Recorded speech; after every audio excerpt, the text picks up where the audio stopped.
Today I want to talk to you about some big mistakes people make when combining units within the same building, and should you buy a property where units have been combined. I'm going to talk about what you need to know in our marketplace about combining units now.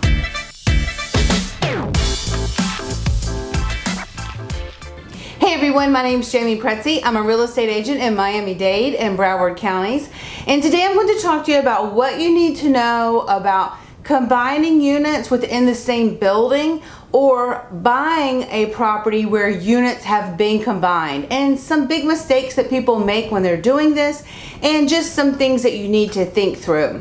But first, before I get started, if this is your first time here, hit the subscribe button so you never miss another update. We do put out new videos every week.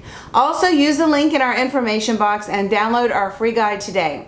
Once you get to that guide page, bookmark it, because I do update it all the time, and you can go back for more information as I add it. In the information box, there's also our contact information. You're always welcome to give me a call, text me, or email me, and there's also a Calendly link if you would like to schedule a free buyer consultation. Okay, let's get started.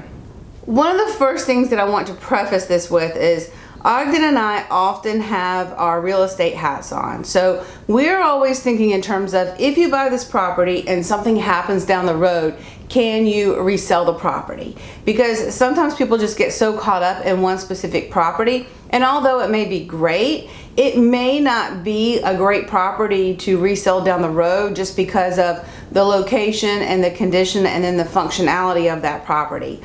At the same time, it doesn't matter what we say, you're the one buying the real estate, but it's just something that we always go into the process with is, does that make sense? Sometimes people get really caught up in purchasing a property and combining it, purchasing two properties and combining it in one building just because they love the building so much. But when you start putting those units together, it does not make sense.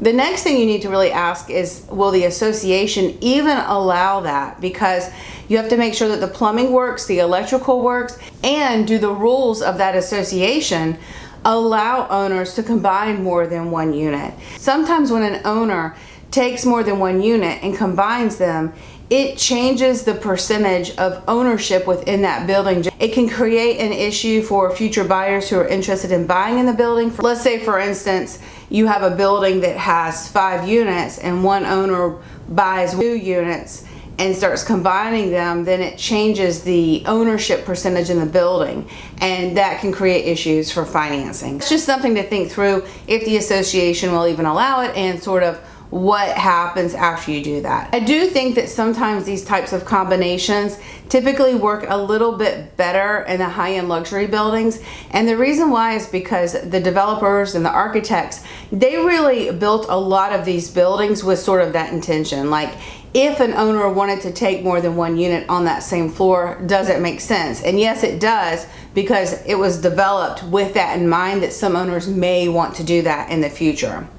So I was in the process of editing this video, and I didn't have time to reset up everything. So I just wanted to jump online really quick because I thought of a few more things that I just wanted to share with you.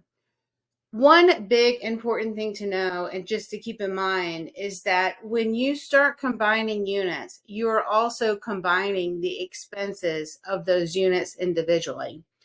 So the reason why I think it typically tends to work out a little bit better in the higher end buildings is because, generally speaking, buyers in the higher end buildings have higher budgets that they can maintain every single month and year.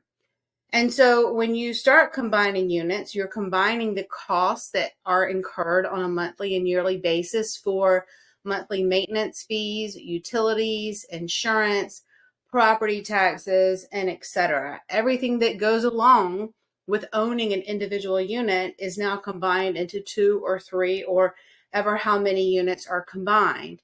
And so very often in these higher end buildings, those owners do have higher budgets, and they are able to maintain the additional costs with owning more than one unit. In comparison, if you go to a building where, let's say, the units are more mid-pricing, let's say, for instance, $500,000-$600,000, if you take those units and you put them as a combined unit on the market, obviously the pricing is going to be over $1 million, and the monthly maintenance fees and taxes and insurance and everything will be at a higher price too.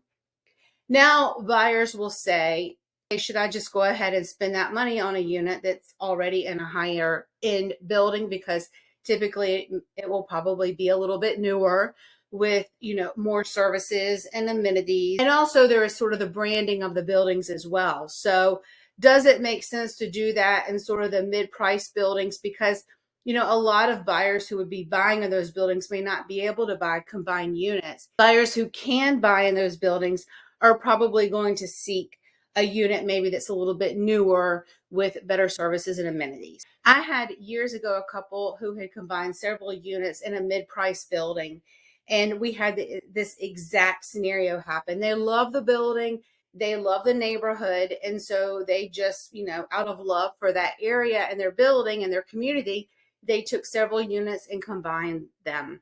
And of course, they enjoy the space and they use that space. But something happened and they needed to sell the property.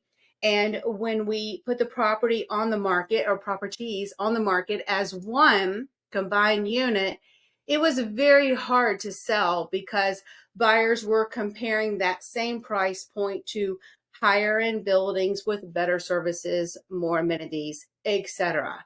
So just something to keep in mind. And also there's a folio number factor, because every single property has its own folio number. You need to have a discussion with a real estate attorney if it makes sense to combine them or not. And there's just a lot of little details that go into combining units and if it makes sense or not.